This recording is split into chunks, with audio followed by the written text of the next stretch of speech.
രാഷ്ട്രീയ പ്രവചനങ്ങളെ അപ്രസക്തമാക്കി ജമ്മു കാശ്മീർ ഹരിയാന നിയമസഭാ തെരഞ്ഞെടുപ്പിലെ വോട്ടെണ്ണൽ അവസാന ഘട്ടത്തിലേക്ക് കടന്നിരിക്കുന്നു. ഇതുവരെയുള്ള ഫലമനുസരിച്ച് ജമ്മു കാശ്മീരിൽ നാഷണൽ കോൺഫറൻസ് സഖ്യം ഭരണം ഉറപ്പിച്ചിരിക്കുന്നു. ഹരിയാനയിലെ രാഷ്ട്രീയത്തിൽ ഭരണവിരുദ്ധ വികാരം ഏശിയില്ല. ഇക്കുറി 50 സീറ്റുകളുമായി BJP സർക്കാരിന് മൂന്നാം ഊഴം. വിധിയെഴുത്തിലെ പാഠങ്ങൾ എന്തെല്ലാം? പ്രേക്ഷകർക്ക് സ്വാഗതം.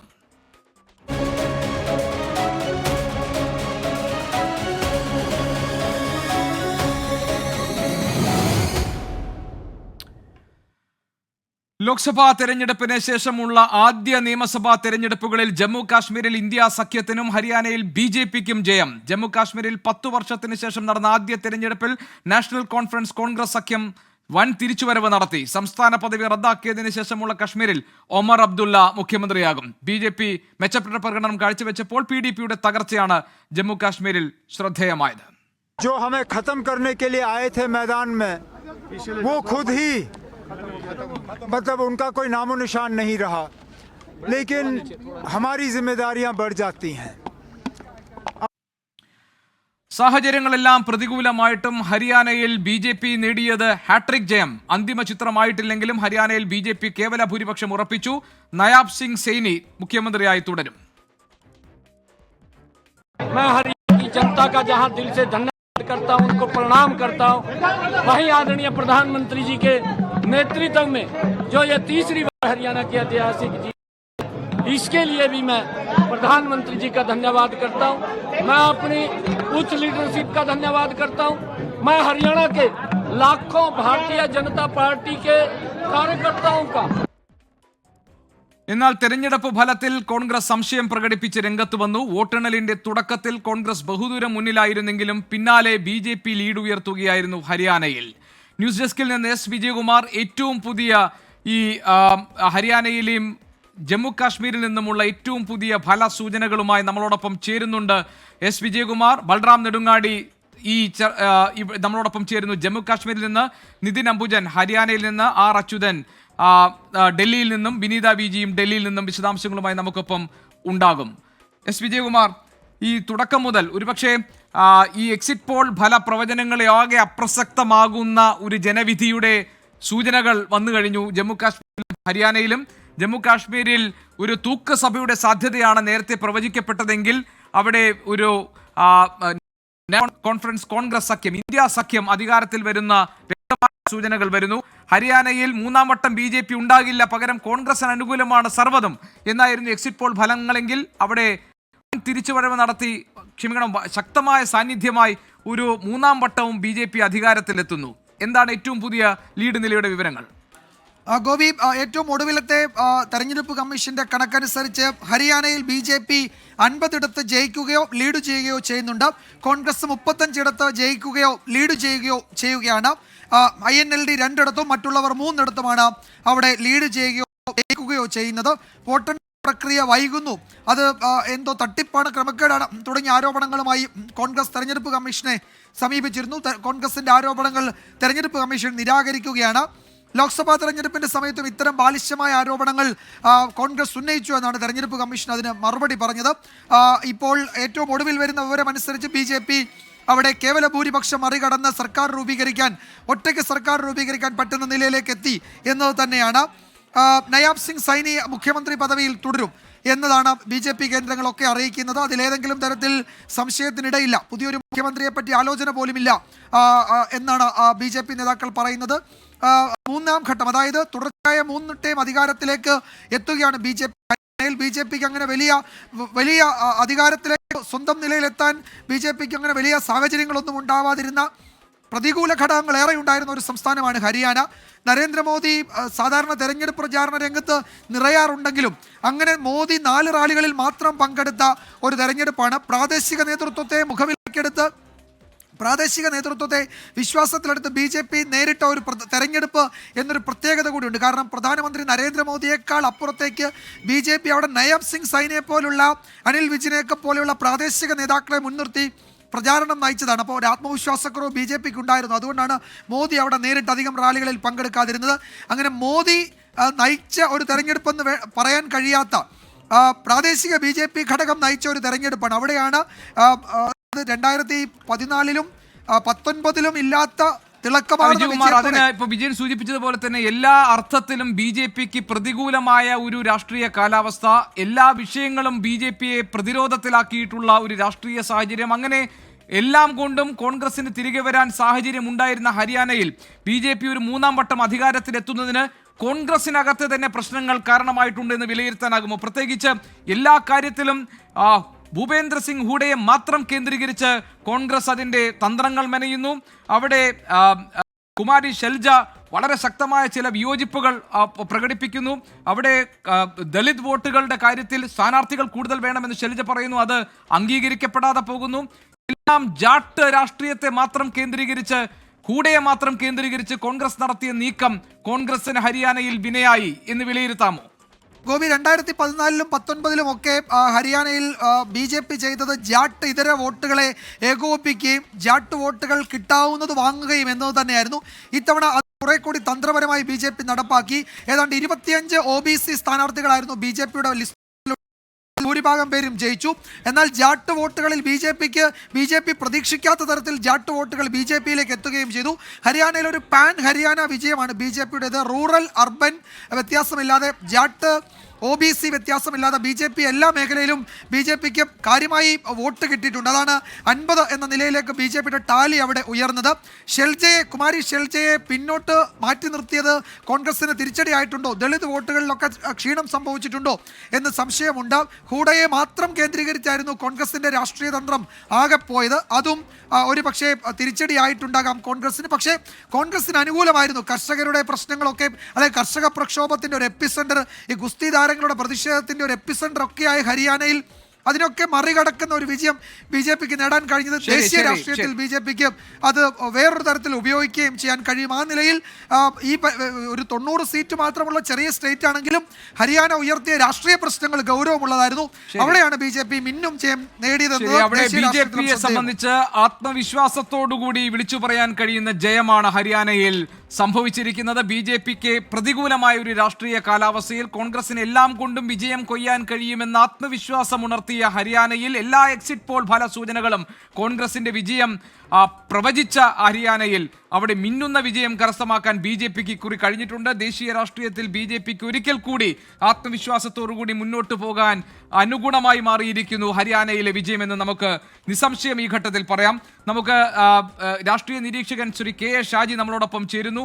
ഹരിയാനയിൽ നിന്ന് നിതിൻ അംബുജനുണ്ട്, ജമ്മു കാശ്മീരിൽ നിന്ന് ബൽറാം നെടുങ്ങാടിയുണ്ട്, ഡൽഹിയിലെ രാഷ്ട്രീയ ചലനങ്ങളുടെ വിശദാംശങ്ങളുമായി അച്യുതനം നമ്മളോടൊപ്പം ചേരുന്നുണ്ട്. ഞാൻ ശ്രീ KA ഷാജിയിലേക്ക് പോകുന്നു. ശ്രീ KA ഷാജി, എന്താണ് ഹരിയാനയിൽ സംഭവിച്ചത്? എല്ലാ രാഷ്ട്രീയ സാഹചര്യങ്ങളും കോൺഗ്രസും BJPയെ പ്രതിരോധത്തിൽ നിർത്തുന്നതുമായിരുന്നു. അത് ഗുസ്തി താരങ്ങളുടെ പ്രശ്നമാകട്ടെ, കർഷകരുടെ പ്രശ്നമാകട്ടെ, അതല്ലെങ്കിൽ അവിടെ രണ്ട് ടേമിലായി തുടർച്ചയായ അധികാരത്തിൽ ഇരുന്നതിന്റെ ആന്റി ഇൻകംബൻസി ഫാക്ടർ ആകട്ടെ, എന്നിട്ടും BJPക്ക് ഹരിയാനയിൽ വിജയിക്കാൻ കഴിഞ്ഞത് കോൺഗ്രസിന്റെ തന്ത്രങ്ങളിൽ വന്ന പാളിച്ചയാണോ, ഭൂപേന്ദ്ര ഹൂഡയിൽ മാത്രം കേന്ദ്രീകരിച്ച് നടത്തിയ പ്രവർത്തനങ്ങളാണോ, ജാട്ട് രാഷ്ട്രീയത്തിലേക്ക് ശ്രദ്ധ കൊടുത്തപ്പോൾ OBC വിഭാഗത്തെ കോൺഗ്രസ് അവഗണിച്ചതാണോ? എന്താണ് കോൺഗ്രസിന് അടിതെറ്റാൻ കാരണം ഹരിയാനയിൽ? നമുക്ക് അതിലേക്ക് വരാം. ഇപ്പോൾ നിതിൻ അംബുജൻ നമ്മളോടൊപ്പം ചേരുന്നു ഹരിയാനയിൽ നിന്ന്. നിതിൻ, കോൺഗ്രസ് ക്യാമ്പുകൾ ശോകമൂകമായി വോട്ടെണ്ണൽ പുരോഗമിച്ച ഘട്ടത്തിൽ നമ്മൾ കണ്ടതാണ്. അതിനു മുൻപേ ഭൂപേന്ദ്ര ഹൂഡയുടെ വസതിയിൽ ആഘോഷങ്ങൾക്ക് തയ്യാറെടുക്കുകയായിരുന്നു. വീണ്ടും മുഖ്യമന്ത്രി പദത്തിലേക്ക് എത്തുന്നതിന്റെ ആഹ്ലാദം ഉണ്ടായിരുന്നു. AICC ആസ്ഥാനത്ത് എല്ലാ വിധത്തിലുള്ള ആഘോഷങ്ങൾക്കുമുള്ള ഒരുക്കങ്ങൾ ഉണ്ടായിരുന്നു. പക്ഷേ KC വേണുഗോപാൽ അപ്പോഴേ ഒരു മുന്നറിയിപ്പ് നൽകി, അമിത ആത്മവിശ്വാസം വേണ്ട, കാത്തിരിക്കൂ എന്ന്. കോൺഗ്രസ് ഒട്ടും പ്രതീക്ഷിക്കാത്ത ഒരു പരാജയമല്ലേ ഹരിയാനയിൽ? എങ്ങനെയാണ് കോൺഗ്രസ് ക്യാമ്പ് ഈ കനത്ത തോൽവിയെ വിലയിരുത്തുന്നത്?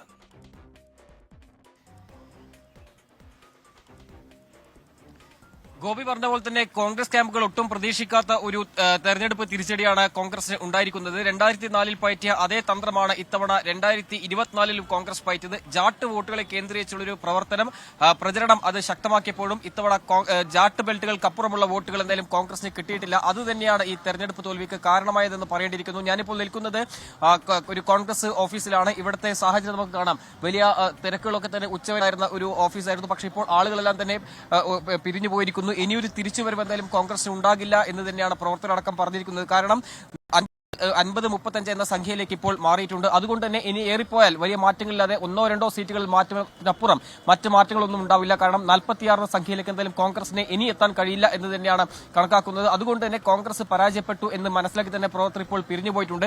എടുത്തു പറയേണ്ട ഒരു കാര്യം, പ്രധാനപ്പെട്ട ഈ പരാജയത്തിനായി ഇപ്പോൾ കോൺഗ്രസ് അടക്കം ഇപ്പോൾ പല കാരണങ്ങൾ എന്തായാലും ഇനിയുള്ള ദിവസങ്ങൾ എന്തായാലും ഇപ്പോൾ പരിശോധിക്കും. അതിൽ എടുത്തു പറയേണ്ടത് ഒന്ന്, ദളിത് വോട്ടുകളുടെ ഏകീകരണം ഉണ്ടായിട്ടില്ല. മാത്രമല്ല ഹൂഡ എന്ന നേതാവിൽ മാത്രം കേന്ദ്രീകരിച്ച് ഈ പ്രചരണം മുന്നോട്ട് പോയി. അതോടൊപ്പം തന്നെ എടുത്തു പറയേണ്ടത് ബിജെപിക്ക് അനുകൂലമായ ഒരു ട്രെൻഡ് 2014-ലും 2019-ലും ഉണ്ടായ ഒരു മേഖലയാണ് അഹിർവാൾ ബെൽറ്റ്. പ്രത്യേകിച്ചും ഗുഡ്ഗാവ്, ഫരീദാബാദ്, അതോടൊപ്പം തന്നെ മേവാനി, മഹീന്ദ്രഗഡ് അടക്കമുള്ള ഈ അർബൻ മേഖലയിൽ ഇത്തവണയും ബി ജെ പിക്ക് ഒപ്പം നിന്നു. 2014-ൽ ഏതാണ്ട് 15 സീറ്റുകൾ ബി ജെ പിക്ക് ഒപ്പം നിന്നപ്പോൾ 2019-ൽ 47-ൽ നിന്ന് 40-ലേക്ക് ബി ജെ പി കൂപ്പുകുത്തിയപ്പോഴും ഈ ബെൽറ്റ്, പ്രത്യേകിച്ചും രാജസ്ഥാനോട് അതിർത്തി പങ്കിടുന്ന ഈ മേഖല അഹിർവാൾ ബെൽറ്റ്, അത് ബി ജെ പിക്കൊപ്പം അനുകൂലമായ ഒരു ട്രെൻഡായിരുന്നു. ഇത്തവണയും അത് ബി ജെ പിക്ക് അനുകൂലമായി. അങ്ങനെ ജാട്ട് വോട്ടുകൾ കിട്ടി, അതോടൊപ്പം തന്നെ ദളിത് ഒ ബി സി വോട്ടുകൾ കിട്ടി. കൂടാതെ ഈ അഹിർവാൾ ബെൽറ്റിലെ വോട്ടുകളും ബി ജെ പിക്ക് അനുകൂലമായൊരു ട്രെൻഡായി തന്നെ ഇത്തവണ മാറി. അങ്ങനെയാണ് 50 എന്ന സംഖ്യയിലേക്ക് ബി ജെ പി എന്തായാലും ഉയർന്നിരിക്കുന്നത്. നമുക്കറിയാം മോദി തെരഞ്ഞെടുപ്പിൽ പോലും 50 എന്ന സംഖ്യയിലേക്ക് ബി ജെ പിക്ക് എത്താൻ കഴിഞ്ഞില്ല. പക്ഷേ ഭരണവിരുദ്ധ വികാരമടക്കം അലിയടിച്ച ഒരു തെരഞ്ഞെടുപ്പിൽ ഗുസ്തി താരങ്ങളുടെ പ്രതിഷേധം, കർഷക സമരം, അതോടൊപ്പം തന്നെ ജാട്ട് പ്രതിഷേധം അടക്കമുള്ള തെരഞ്ഞെടുപ്പിൽ എന്തായാലും ബി ജെ പി ഇത്തവണ റെക്കോർഡ് വിജയം നേടി എന്ന് തന്നെ പറയേണ്ടിയിരിക്കുന്നു. കോൺഗ്രസ് ഇതിനെ തന്നെ പരാജയത്തിന്റെ കാരണങ്ങളൊക്കെ തന്നെ പരിശോധിക്കുന്നുണ്ട്. അത്തരം ചർച്ചകൾ എന്തായാലും കോൺഗ്രസ് കടന്നിട്ടുണ്ട്. അപ്പോഴും എടുത്തു പറയേണ്ട ഒരു കാര്യം, അല്പസമയം പിന്നെ ഭൂപേന്ദ്ര ഹൂഡ ഇവിടെ നിന്നും അദ്ദേഹം വീട്ടിലേക്ക് മടങ്ങി. അപ്പോൾ അദ്ദേഹം വ്യക്തമാക്കിയത് പല വോട്ടെണ്ണൽ കേന്ദ്രങ്ങൾ ഇപ്പോൾ നിർത്തിവച്ചിരിക്കുകയാണ്. കോൺഗ്രസ് എന്തായാലും തിരിച്ചുവരവ് നടത്തുമെന്നൊരു ആത്മവിശ്വാസമാണ് എന്തായാലും പ്രവർത്തകർക്കിടയിൽ ഭൂപേന്ദ്ര ഹൂഡ പ്രകടിപ്പിച്ചത്. ഏതായാലും ഹരിയാനയിൽ അത്തരം ഒരു തിരിച്ചുവരവിന്റെ സാധ്യതകൾ തുച്ഛമാണ്. അത് മങ്ങിയിരിക്കുന്നു. കോൺഗ്രസിന് അവിടെ പരാജയം ഏറ്റുവാങ്ങേണ്ടി വന്നിരിക്കുന്നു. എക്സിറ്റ് പോൾ ഫലപ്രവചനങ്ങളെ അപ്രസക്തമാക്കിക്കൊണ്ടുള്ള 3ാം വട്ടത്തെ ഒരു ഹാട്രിക് വിജയത്തിലേക്ക് ബി ജെ പി കടക്കുന്നു. ബി ജെ പിയുടെ സർക്കാർ അവിടെ വീണ്ടും അധികാരത്തിലേറാൻ പോകുന്നു എന്നതിന്റെ എല്ലാ സൂചനകളും ഹരിയാനയിൽ നിന്ന് വരുന്നുണ്ട്, മറ്റ് ആരോപണങ്ങൾ ഉന്നയിക്കപ്പെടുമ്പോഴും. അതേസമയം തന്നെ പ്രവചനങ്ങൾ തെറ്റിച്ച മറ്റൊരു ഫലം വന്നിട്ടുണ്ട് ജമ്മു കാശ്മീരിൽ. അവിടെ ബി ജെ പിക്ക് അനുകൂലമല്ല ഫലങ്ങൾ. അവിടെ ഫലം കോൺഗ്രസ് നാഷണൽ കോൺഫറൻസ് സഖ്യത്തിന്, ഇന്ത്യ സഖ്യത്തിന് അനുകൂലമാണ്. ജമ്മു കാശ്മീരിൽ വലിയൊരു തിരിച്ചുവരവ് നടത്താൻ സാധിച്ചിരിക്കുന്നു. ഒമർ അബ്ദുള്ള മുഖ്യമന്ത്രിയാകാൻ പോകുന്നു. അതിൽ ജമ്മു കാശ്മീരിൽ വസന്തം വിരിഞ്ഞിരിക്കുന്നു എന്ന പ്രതികരണം ഉണ്ടായിരിക്കുന്നു. ജമ്മു കാശ്മീരിൽ നിന്ന് ബൽറാം നെടുങ്കാടി നമ്മളോടൊപ്പം ചേരും. അതോടൊപ്പം ഡൽഹിയിലെ രാഷ്ട്രീയ സാഹചര്യങ്ങളുമായി അച്യുതനും നമ്മളോടൊപ്പം ഉണ്ട്. വീണ്ടും ചർച്ചയിലേക്ക് നിരീക്ഷകൻ ശ്രീ കെ എ ഷാജി നമ്മളോടൊപ്പം ചേരുന്നു, രാഷ്ട്രീയ നിരീക്ഷകൻ. ശ്രീ കെ എ ഷാജി, നമുക്ക് ഹരിയാനയിലെ സാഹചര്യം എടുക്കാം. അവിടെ എക്സിറ്റ് പോൾ ഫലങ്ങൾ എല്ലാം പ്രവചിച്ചിരുന്നത് വളരെ അനായാസം കോൺഗ്രസിന് വലിയൊരു മുന്നേറ്റം നടത്തി അധികാരത്തിലെത്താൻ കഴിയുമെന്നതായിരുന്നു. രാഷ്ട്രീയ സാഹചര്യങ്ങളൊക്കെ ബി ജെ പിയെ പ്രതിരോധത്തിലാക്കുന്നതായിരുന്നു. അത് ഗുസ്തി താരങ്ങളുടെ പ്രശ്നമാകട്ടെ, കർഷകരുടെ പ്രശ്നമാകട്ടെ, പിന്നെ 2 ടേമിൽ അവിടെ ഭരിച്ച ശേഷം ഉണ്ടാകുന്ന ഒരു ആന്റി ഇൻകംബൻസി ഫാക്ടർ ആകട്ടെ, അവിടെ അതിനെല്ലാം, ആ പ്രതീക്ഷകളെല്ലാം, കോൺഗ്രസിന്റെ മുഴുവൻ സ്വപ്നങ്ങളെയും തകിടം മറച്ചുകൊണ്ട് ഹരിയാനയിൽ ബി ജെ പി 3ാം വട്ടം അധികാരത്തിലേക്ക് വരികയാണ്.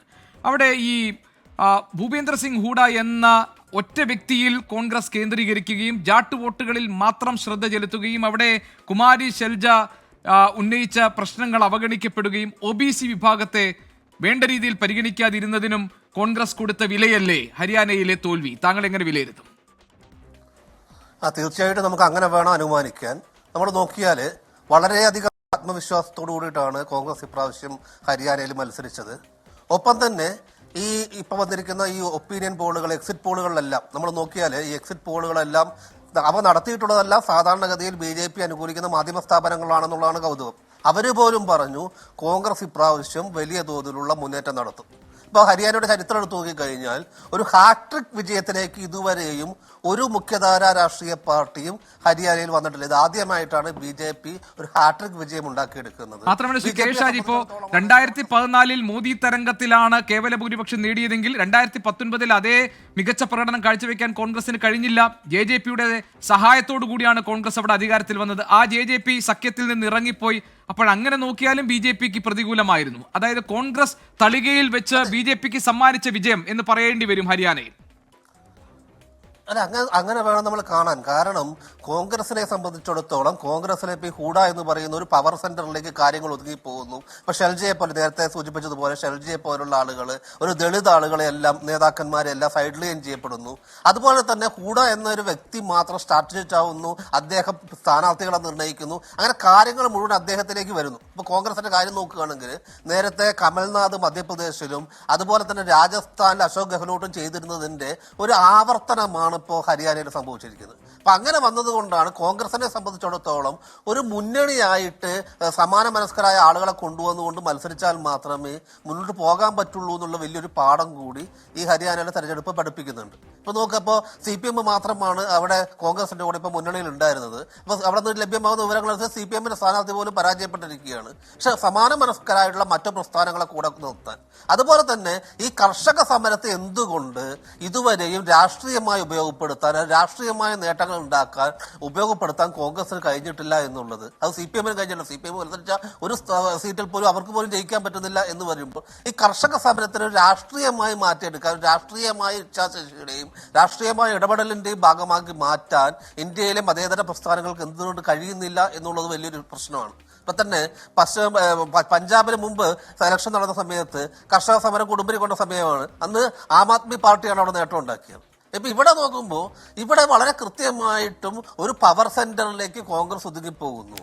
അത് കുറെ കൂടി കോൺഗ്രസ് ജനാധിപത്യപരമാകേണ്ടതിന്റെയും വ്യത്യസ്ത താല്പര്യങ്ങൾ ഒരുമിച്ച് കൊണ്ടുവരേണ്ടതിന്റെയും സ്ഥാനാർത്ഥികളുടെ നിർണ്ണയത്തിലൊക്കെ പഴയ മാനദണ്ഡങ്ങൾ മാറ്റി പുതിയ സമീപനങ്ങളിലേക്ക്, പുതിയ രീതികളിലേക്ക് പോകേണ്ടതിന്റെയും ഒക്കെ ആവശ്യകതയാണ് ഇപ്പോഴത്തെ സാഹചര്യം നമ്മുടെ മുന്നിൽ വെക്കുന്നത്. ആണ്. അല്ലെങ്കിൽ ഇതിപ്പോ വളരെ അപ്രതീക്ഷിതമായ ഒരു പ്രഹരം തന്നെയാണ് കോൺഗ്രസിനെ സംബന്ധിച്ചിടത്തോളം. കർഷകരുടെ സമരം ഇത്രയും ഭീകരമായി നടന്നിട്ടുള്ള ഒരു സ്ഥലം, അതുപോലെ തന്നെ BJPക്ക് അനുകൂലമായിട്ട് ഒരു ഘടകം പോലും ഇല്ല. അപ്പൊ ഈ ഗുസ്തി താരങ്ങള്, അങ്ങനെ ഒരുപാട് ആളുകൾ കടുത്ത പ്രതിഷേധം ഉണ്ടാക്കിക്കൊണ്ടിരിക്കുന്ന ഒരു നാട്ടിൽ, ആന്റി ഇൻകംബൻസി അതിന്റെ അങ്ങേയറ്റത്തിലെത്തിയ ഒരു സ്ഥലത്ത് പിന്നെ എന്തുകൊണ്ട് BJP ജയിച്ചു എന്നുള്ളതിന് അത്ര എളുപ്പത്തിലുള്ള ഒരു കാരണങ്ങൾ കണ്ടെത്താനും പറ്റുമെന്ന് നമുക്ക് തോന്നുന്നില്ല. എന്തു തന്നെയായാലും പ്രധാനമന്ത്രി നരേന്ദ്രമോദിയെ സംബന്ധിച്ചിടത്തോളം അദ്ദേഹത്തിന്റെ ഒരു സ്വാധീനം ഓരോ തെരഞ്ഞെടുപ്പുകളിലും പൂർണ്ണമായിട്ട് ഉത്തരേന്ത്യയിൽ ഇല്ലാണ്ടാവുന്നില്ല. അത് പല പോക്കറ്റുകളിലും അദ്ദേഹത്തിന്റെ സ്വാധീനം ഇന്നും അചഞ്ചലമായി നിലനിൽക്കുന്നു എന്ന് തന്നെ വേണം ഇതിൽ നിന്ന് കരുതാൻ. കാരണം നമ്മൾ നോക്കുമ്പോൾ ഇത് രാവിലെയൊക്കെ വളരെ കോൺഗ്രസിന് അനുകൂലമായിട്ടുള്ള ഒരു മുന്നേറ്റം തന്നെയാണ് വോട്ടെടുപ്പിന്റെ ആദ്യഘട്ടങ്ങളിലൊക്കെ കാണുന്നത്. വളരെ പെട്ടെന്നാണ് ചിത്രങ്ങൾ മാറുകയും പ്രത്യേകിച്ച് നഗരപ്രദേശങ്ങളിലേക്കൊക്കെ എണ്ണാൻ വരുന്ന സമയത്താണ് മൊത്തം ചിത്രം തന്നെ മാറിപ്പോവുകയും ചെയ്യുന്നത്. അപ്പൊ അതുകൊണ്ട് കോൺഗ്രസ് ഇതൊരു വലിയൊരു ആത്മവിമർശനപരമായിട്ട് എടുക്കുകയും ഇത്തരത്തിലുള്ള ഒരു വലിയ ഒരു ഐക്കൺസ്, ഒരു പവർ സെന്റേഴ്സ് ഇത്തരം സംസ്ഥാനങ്ങൾ ഉണ്ടാവുകയും അവരുടെ ഒരു ഏകാധിപത്യപരമായ പ്രവണതകളുടെ കീഴിലേക്ക് പാർട്ടിയുടെ മൊത്തം സംവിധാനം പോകാതെ നോക്കുകയും ചെയ്തിട്ടില്ലെങ്കിൽ ഇത് വളരെ BJPക്ക് ഒരു ബദലുണ്ടാക്കുക എന്ന് പറയുന്നത് വളരെ ബുദ്ധിമുട്ടാണ്. പിന്നെ BJPയുമായിട്ട് നേരിട്ടുള്ളൊരു മത്സരം നടന്ന പല സ്ഥലത്തും കോൺഗ്രസ് വിചാരിച്ച പോലെ മുന്നോട്ട് പോകാൻ പറ്റിയിട്ടില്ല. മറുവശത്ത് കോൺഗ്രസ് ഒരു സഖ്യമായിട്ട്, ഒരു മുന്നണിയായിട്ട് മത്സരിച്ച സ്ഥലത്ത് ഇപ്പോൾ ജമ്മു കാശ്മീരിന്റെ ഒക്കെ ഒരു വലിയ മെച്ചം അതാണ്. കാരണം ജമ്മു കാശ്മീരിൽ ഇപ്പോൾ PDP അവിടെ കടുംപിടുത്തം കൊണ്ട് ഈ മുന്നണിയിലേക്ക് വന്നില്ല എങ്കിൽ പോലും അതുകൊണ്ട് അവർ നിലംപരിശായിപ്പോയി. അവർക്ക് കഷ്ടി 3 സീറ്റേ കിട്ടിയിട്ടുള്ളൂ. പക്ഷേ വളരെ കൃത്യമായി CPM അടക്കമുള്ള പാർട്ടികൾ ഒരുമിച്ച് നിർത്തിക്കൊണ്ട് നാഷണൽ കോൺഫറൻസിന് പിന്നിൽ കോൺഗ്രസ് നിന്നപ്പോൾ അവിടെ കൃത്യമായിട്ടൊരു വിജയം നേടാൻ പറ്റി. അപ്പൊ ഏറ്റവും സിഗ്നിഫിക്കന്റ് കാര്യം ജമ്മു കാശ്മീരിനെ സംബന്ധിച്ചിടത്തോളം BJPയെ സംബന്ധിച്ചിടത്തോളം BJP 5 ആളുകളെ ഭരണഘടനാ വിരുദ്ധമായി തന്നെ നിയമസഭയിലേക്ക് നോമിനേറ്റ് ചെയ്യാൻ നോക്കുന്ന ഒരു സമയത്താണ് ഈ തെരഞ്ഞെടുപ്പ് ഫലം വരുന്നത്. അപ്പൊ ഇന്നത്തെ ഒരു സീറ്റുകളുടെ ഒക്കെ ലെവൽ നോക്കുമ്പോൾ 5 പേരെ കൊണ്ടുവന്നാൽ അപ്പൊ അവിടെ ഒരു ഭൂരിപക്ഷം ഉണ്ടാക്കാനോ അല്ലെങ്കിൽ ജമ്മു കാശ്മീരിൽ ഭരണം പിടിച്ചെടുക്കാനോ BJPക്ക് ആവില്ല എന്നുള്ളൊരു യാഥാർത്ഥ്യമുണ്ട്. അല്ല, അത് മാത്രമല്ല കാശ്മീരിനെ സംബന്ധിച്ച് കാശ്മീരിന്റെ പ്രത്യേക പദവി തിരിച്ചു നൽകണം എന്ന് ആവശ്യപ്പെടുകയും അതിന് ചെയ്ത പാർട്ടിയാണ് നാഷണൽ കോൺഫറൻസ്. അപ്പോൾ അവിടെ അതുകൂടി ടെസ്റ്റ് ചെയ്യപ്പെട്ട ഇടമായിരുന്നു ജമ്മു കാശ്മീർ. അവിടെ BJPക്ക് വലിയ തിരിച്ചടിയാണ്. താങ്കൾ പറഞ്ഞ ഈ 5 പേരെ നോമിനേറ്റ് ചെയ്യാനുള്ള ലഫ്റ്റനന്റ് ഗവർണർ അധികാരം നൽകുന്നതിനൊപ്പം തന്നെ ജമ്മു കാശ്മീരിൽ BJP നടത്തിയ രാഷ്ട്രീയ ഇടപെടലിനുള്ള ഒരു മറുപടി കൂടി യഥാർത്ഥത്തിൽ നാഷണൽ കോൺഫറൻസിന്റെ ഈ വിജയം. തീർച്ചയായിട്ടും. കാരണം നമ്മൾ നോക്കിക്കഴിഞ്ഞാൽ കാശ്മീരിലെ ജനങ്ങൾക്ക് വിശ്വാസമുള്ള, കാശ്മീർ സ്വരം മതേതര രാഷ്ട്രീയത്തിൽ വിശ്വസിക്കുന്ന ആളുകൾക്ക് പിന്തുണയ്ക്കാൻ കഴിയുന്ന ഏക സഖ്യമാണ് കോൺഗ്രസും നാഷണൽ കോൺഫറൻസും ഉൾക്കൊള്ളുന്ന സഖ്യം. അപ്പൊ അതിന്റെ വിജയം എന്ന് പറയുന്നത് കാശ്മീരിൽ ഒരു ജനാധിപത്യത്തിന്റെ വിജയമാണ്. കാരണം കാശ്മീരികളെ വിശ്വാസത്തിലെടുത്തുകൊണ്ട് മാത്രമേ, അവരെ നമ്മുടെ മുഖ്യധാരയുടെ ഭാഗമായി നിലനിർത്തിക്കൊണ്ട് മാത്രമേ കാശ്മീരിനെ മുന്നോട്ട് കൊണ്ടുപോകാൻ പറ്റുള്ളൂ. ഈ കാശ്മീരിന്റെ ഒരു സംസ്ഥാന പദവി കെ ഷാജി, ഞാനൊന്ന് ഇടപെടുകയാണ്. ജമ്മു കാശ്മീരിലെയും ഹരിയാനയിലും സംസ്ഥാന നിയമസഭാ തെരഞ്ഞെടുപ്പ് ഫലങ്ങൾ പൂർണ്ണതയിലേക്ക് എത്തുമ്പോൾ ജമ്മു കാശ്മീരിൽ ഒമർ അബ്ദുള്ള മുഖ്യമന്ത്രിയാകാൻ പോകുന്നു. ബൽറാം നെടുങ്ങാടി ഞങ്ങളുടെ പ്രതിനിധി വിശദാംശങ്ങളുമായുണ്ട്. ബൽറാം, എല്ലാ എക്സിറ്റ് പോൾ ഫലപ്രവചനങ്ങളും കാറ്റിൽ പറത്തിക്കൊണ്ടുള്ള ഒരു വിജയത്തിലേക്ക് കോൺഗ്രസ് നാഷണൽ കോൺഫറൻസ് സഖ്യം കടന്നിരിക്കുന്നു. ഇന്ത്യ സഖ്യം ജമ്മു കാശ്മീരിൽ അധികാരത്തിൽ വരുന്നു. ഒമർ അബ്ദുള്ള വീട്ടുതടങ്കലിൽ കഴിയേണ്ടി വന്നയാളാണ് ഒമർ അബ്ദുള്ള. അവിടെ ഒരു ജമ്മു കാശ്മീരിന് പ്രത്യേക പദവി എന്നതിന് വേണ്ടി നിലകൊള്ളുകയും അത് തിരികെ കൊണ്ടുവരും എന്നതൊരു രാഷ്ട്രീയ മുദ്രാവാക്യമായി ഉയർത്തുകയും ചെയ്തതാണ് നാഷണൽ കോൺഫറൻസ്. അതിന് കിട്ടിയ ജനസമ്മതിയാണോ ഈ വിജയം? എങ്ങനെയാണ് ഇന്ത്യ ക്യാമ്പ് ഈ വിജയത്തെ കാണുന്നത്? എന്താണ് കശ്മീരിൽ നിന്നുള്ള പുതിയ വിവരങ്ങൾ? ഗോപികൃഷ്ണൻ സൂചിപ്പിച്ച പോലെ തന്നെ ഈ രാഷ്ട്രീയം രേഖപ്പെടുത്തിയ ഒരു തെരഞ്ഞെടുപ്പാണ് ജമ്മു കശ്മീരിൽ ഇത്തവണത്തേത്. അനുച്ഛേദം 370 റദ്ദാക്കിയ ശേഷമുള്ള ആദ്യ തിരഞ്ഞെടുപ്പ്, 10 വർഷത്തിന് ശേഷമുള്ള ആദ്യ തിരഞ്ഞെടുപ്പ്, സംസ്ഥാന പദവി നഷ്ടപ്പെട്ട ശേഷമുള്ള ആദ്യ തിരഞ്ഞെടുപ്പ്. ഇതിൽ വിധി എഴുതിയപ്പോൾ ജനങ്ങൾ അത് കൃത്യമായി പ്രതിഫലിച്ചു എന്നുള്ളതാണ്. അത് ഇന്ത്യ സഖ്യത്തിലേക്ക് വന്ന വോട്ടുകളായാലും BJP-യിലേക്ക് പോയ വോട്ടുകളായാലും കൃത്യമായ രാഷ്ട്രീയ ായിരുന്നു. എന്നാൽ ഈ അനുച്ഛേദം 370 എതിരായ ജനങ്ങളുടെ പൊതുവികാരം തന്നെയാണ് പ്രതിഫലിച്ചത് എന്ന് ലോക്സഭാ തിരഞ്ഞെടുപ്പ് മാസങ്ങൾക്ക് മുമ്പ് മാത്രം നടന്ന ലോക്സഭാ തിരഞ്ഞെടുപ്പിലും ഈ നിയമസഭാ തിരഞ്ഞെടുപ്പിലും വോട്ട് ചെയ്ത ആളുകളുടെ അല്ലെങ്കിൽ പോളിംഗ് ശതമാനം നോക്കുമ്പോൾ വ്യക്തമാകും. ഇതിൽ ഏറ്റവും പ്രധാനം എന്നുള്ളത് കറുത്ത കുതിരയായി മാറിയത് നാഷണൽ കോൺഫറൻസ് തന്നെയാണ്. 40-ലേറെ സീറ്റുകൾ ജയിക്കുകയോ മുന്നേറുകയോ ചെയ്തുകൊണ്ടിരിക്കുന്നു NC എന്നുള്ളത് ശ്രദ്ധേയമാണ്. അതേസമയം കോൺഗ്രസിനെ സംബന്ധിച്ചിടത്തോളവും ഗോപികൃഷ്ണൻ സൂചിപ്പിച്ച പോലെ തന്നെ NC നേതാക്കളായ ഒമർ അബ്ദുള്ളയും ഫാറൂഖ് അബ്ദുള്ളയും തന്നെയാണ് ായിരുന്നു. ഒപ്പം തന്നെ ഇതുമായി ബന്ധപ്പെട്ടുള്ള തുടരെ കേന്ദ്ര സർക്കാർ നിലപാടിനെതിരായ പ്രതിഷേധങ്ങൾ തുടർന്ന് മാസങ്ങളോളം വീട്ടുതടങ്കലിൽ ഉണ്ടാവുന്ന സാഹചര്യം, അതിനെ എതിർത്തുകൊണ്ട് ശക്തമായ നിലപാടുമായി വീണ്ടും പരസ്യമായി രംഗത്ത് വന്നുകൊണ്ട് ഇരുന്ന ഈ നേതാക്കൾക്ക് തന്നെയാണ് മികച്ച വിജയം നേടാനായത്. തിരഞ്ഞെടുപ്പിൽ ജനങ്ങൾ അവരെ വിശ്വാസത്തിലെടുത്തു, അവരോടൊപ്പം നിന്നു. കോൺഗ്രസിനെ സംബന്ധിച്ച് കഴിഞ്ഞ 12 സീറ്റുകളിലെ ോളമായി ചുരുങ്ങിയിരിക്കുന്നു. ഒപ്പം തന്നെ കശ്മീർ മേഖലയിലാണ് കോൺഗ്രസിന് കൂടുതൽ സീറ്റ് നേടാൻ കഴിഞ്ഞിരിക്കുന്നത്. ജമ്മു മേഖലയിൽ എന്നാൽ BJP വലിയ നേട്ടം തന്നെ ഉണ്ടാക്കിയിരിക്കുന്നു. BJPക്ക് അധികാരം പിടിക്കാമെന്ന മോഹം ഉണ്ടായിരുന്നു. അത് െങ്കിൽ പോലും സീറ്റുകൾ വർദ്ധിപ്പിക്കാൻ കഴിഞ്ഞിരിക്കുന്നു നിലവിലെ ലീഡ് നില അനുസരിച്ചും എന്നുള്ളത് ശ്രദ്ധേയമാണ്. കഴിഞ്ഞ തവണത്തെ 25-ൽ നിന്നും മുകളിലേക്ക് സീറ്റ് നില വളർത്താൻ BJPക്ക് കഴിഞ്ഞിരിക്കുന്നു. അത് ജമ്മുവിൽ മേഖലയിൽ ഏറ്റവും അവസാന ഘട്ടത്തിൽ വോട്ടെടുപ്പ് നടന്ന 23 മണ്ഡലങ്ങളിൽ 22 വിജയിക്കാൻ BJPക്കായി. എന്നാൽ കശ്മീർ മേഖലയിൽ ഒരു സീറ്റ് പോലും വിജയിക്കാൻ BJPക്ക് കഴിഞ്ഞില്ല. സ്വതന്ത്രരും ഒപ്പം തന്നെ ചെറു പാർട്ടികളും കറുത്ത കുതിരകളാകും എന്നുള്ള പ്രവചനങ്ങൾ അപ്പാടെ അട്ടിമറിക്കപ്പെട്ടിരിക്കുന്നു. ഈ എഞ്ചിനീയർ റാഷിദിന് ഒരു സീറ്റ് മാത്രമാണ് ഇപ്പോൾ മുന്നിലുള്ളത്. ഇത്തരത്തിൽ മറ്റു പാർട്ടികൾക്കും ഏറ്റവും പ്രധാനമെന്നുള്ളത് PDP കഴിഞ്ഞ തവണ 2014-ൽ BJPയോടൊപ്പം അധികാരം പങ്കിട്ട PDP തകർന്നടിഞ്ഞിരിക്കുന്നു. ഇൽത്തിജ മുഫ്തി പോലും പരാജയപ്പെടുന്ന സാഹചര്യം ഉണ്ടായിരിക്കുന്നു. പരാജയം സമ്മതിച്ചിരിക്കുകയാണ് മുഫ്തി കുടുംബവും PDPയും. അതേസമയം NCക്ക് വലിയ മുന്നേറ്റം തന്നെ ഉണ്ടാക്കാൻ കഴിഞ്ഞു. NCയുടെ തോളിൽ കോൺഗ്രസിനും അധികാരത്തിൽ തിരിച്ചെത്താൻ കഴിഞ്ഞിരിക്കുന്നു എന്നുള്ളതാണ് ജമ്മു കശ്മീരിലെ ചിത്രം. ശരി, ബൽറാം നെടുങ്ങാടിയാണ് ജമ്മു കാശ്മീരിൽ നിന്ന് വിവരങ്ങൾ നൽകിയത്. അച്യുതൻ നമ്മളോടൊപ്പം ചേരുന്നു ഡൽഹിയിൽ നിന്ന്. അച്യുതൻ, എങ്ങനെയാണ് ഡൽഹിയിലെ കോൺഗ്രസ് കേന്ദ്രങ്ങളും BJP കേന്ദ്രങ്ങളും ഈ നിയമസഭാ തെരഞ്ഞെടുപ്പ് ഫലങ്ങളെ കാണുന്നത്? അതിൽ പ്രധാനമായും ഹരിയാനയിൽ കോൺഗ്രസിനേറ്റ തിരിച്ചടിയെ നേതൃത്വം എങ്ങനെ വിലയിരുത്തുന്നു? BJPയെ സംബന്ധിച്ച് ഹിന്ദി ഹൃദയഭൂമിയിൽ ഒരിക്കൽ കൂടി BJPക്ക് ആത്മവിശ്വാസം നൽകുന്നൊരു വിജയമാണല്ലോ ഹരിയാനയിലെ ഈ ഒരു ട്രിപ്പിൾ വിജയം. അതിനെ എങ്ങനെയാണ് BJP കേന്ദ്രങ്ങൾ വിലയിരുത്തുന്നത്? കോൺഗ്രസ് എങ്ങനെയാണ് ഈ വിജയങ്ങളെ കാണുന്നത്? കാരണം തുടക്കം മുതൽ തന്നെ KC വേണുഗോപാൽ അമിത ആത്മവിശ്വാസം വേണ്ട എന്ന് അണികളോട് പറഞ്ഞിരുന്നു. എന്താണ് ഈ രാഷ്ട്രീയ കേന്ദ്രങ്ങളിൽ നിന്നുള്ള പ്രതികരണങ്ങൾ?